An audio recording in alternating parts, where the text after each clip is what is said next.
আমার বাবাও এদেশের একজন বড় ব্যবসায়ী। কাল আমি আরো গুন্ডা নিয়ে আসব, দরকার হলে আরো বেশি টাকা খরচ করব, তবুও তোকে দেখে নিব।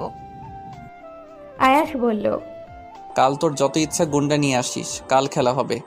আমি পুরো ক্যাম্পাসের সামনে চিৎকার করে বললাম, কাল এই সাদিয়া যদি আমার 3 হাতের মধ্যে আসতে না পারে তাহলে আমি ওর পা ধরে ক্ষমা চাইব, আর ও যা করতে বলবে আমি তাই করব।